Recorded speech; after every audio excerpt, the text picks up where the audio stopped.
Hello YouTube, this is the Bucket coming at you today with my Beretta Cheetah model 1984F. This is a double action, single action decocker model conceal and carry firearm on an aluminum frame, steel slide, steel barrel. The 84 has a 3.81 inch barrel. It weighs in at 23 ounces unloaded. It does have a 6.8 inch from front to back on this particular firearm. This gun was produced from 1976 to 2017 by Beretta, and it was designed to create a full gripped conceal and carry firearm that had a fair amount of capacity. This particular model, the 84, has double stack magazines. 13 380 ACPs will fit in there. So when they started off, they had the 81, 82. Those were both in 32 ACP. Came out with an 83, which was a single stack, same dimensions. It had a 7-round capacity. Then they came out with the 84, which is the double stack, and then they came out with an 85, which was a single stack, but it had an 8-round capacity. They also came out with a cool 86, which had a tip-up barrel, kind of like you see with the Beretta 22s. It's a pretty cool little firearm there. And it was designed to fit that niche of something that was extremely concealable back in the 1970s when there weren't a lot of options out there. This was a great option. A lot of police departments picked these up in Europe primarily, but all across the world. And as technology got better and the polymer revolution came about, and then they could get things smaller and smaller and smaller and really perfected the 9mm round, these just kind of fell out of favor. 23 ounces is a lot of weight to have for a gun that only shoots 380 ACP.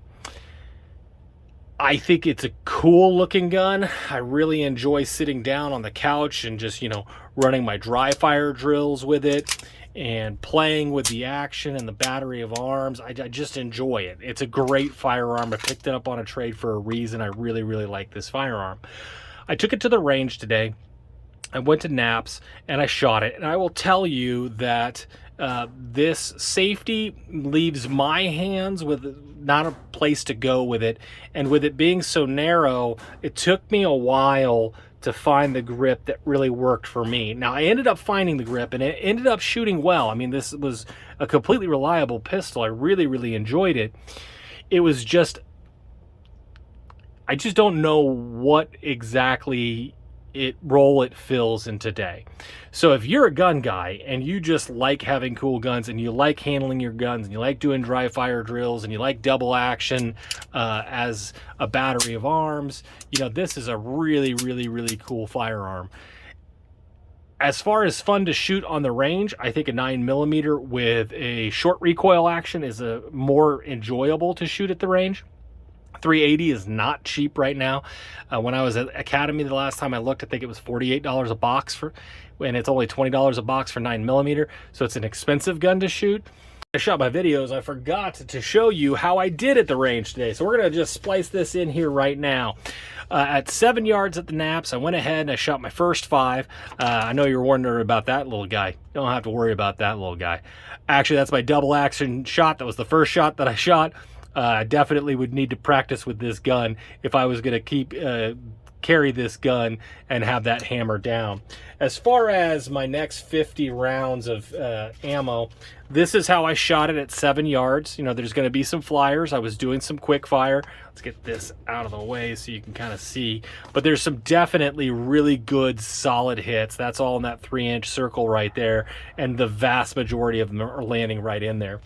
At the end, I actually tightened it up a little bit. I didn't have quite as many good hits, and that double action shot right there was a little bit better than the one on the first 5. This gun did shoot really well. I got a little bit, I need to practice with it. I'm not used to 380. I'm not used to direct blowback. Now we'll get back to the rest of the video.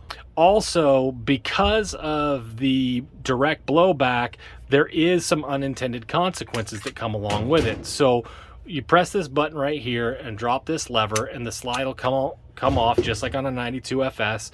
It doesn't have a captive recoil spring. You take out the barrel and you're ready to go. Now, I'm doing all this primarily to show you how the direct blowback works. So it's locked there in place. So as soon as the firing pin hits the primer and the projectile goes out of the barrel, all that force is coming directly back into your hand, making it feel more snappy, or like there's more recoil than actually, you know, a VP9SK that has a short recoil where the barrel moves at some point and is taking up some of that recoil. Is it unmanageable? By no means. Is it unpleasant? By no means. But if your girlfriend doesn't like your conceal and carry weapon and you think to yourself, I'm going to get her a Beretta Cheetah and that's going to make things better, it may actually make things worse. Because if you're one of those people out there that just is maybe a little bit more recoil sensitive, this, just because the caliber's smaller does not mean that the recoil is actually going to be less. It could actually be a little bit more. So just keep an eye out for that. Now, for anybody thinking about purchasing this firearm, if you're a gun person and you're going to play with it and you're going to enjoy it and you're going to really see all the nuances of all the beautiful design and the beautiful bluing and it's not really bluing, beautiful coating, and you're going to enjoy the grips and you're going to enjoy the feel, you're going to love it. You're going to have a great time with it. If you're somebody that is just really looking for a gun to carry or to take to the range and really enjoy to shoot, or maybe teach somebody how to shoot, this may not be the firearm for you. That being said, I love this firearm. It's unfortunate that I'm going to have to probably move on from this firearm to get my next gun for the channel. That being said, I would be excited to shoot this again anytime that I got the opportunity. It was a lot of fun, and I find myself just enjoying having it in my hands whenever I get that opportunity. I want to thank you guys all for supporting the channel. All the likes are appreciated, comments are great, share it with a friend, and as always, you stay classy, YouTube. I learned a lesson. Never half-ass two things. Whole-ass one thing.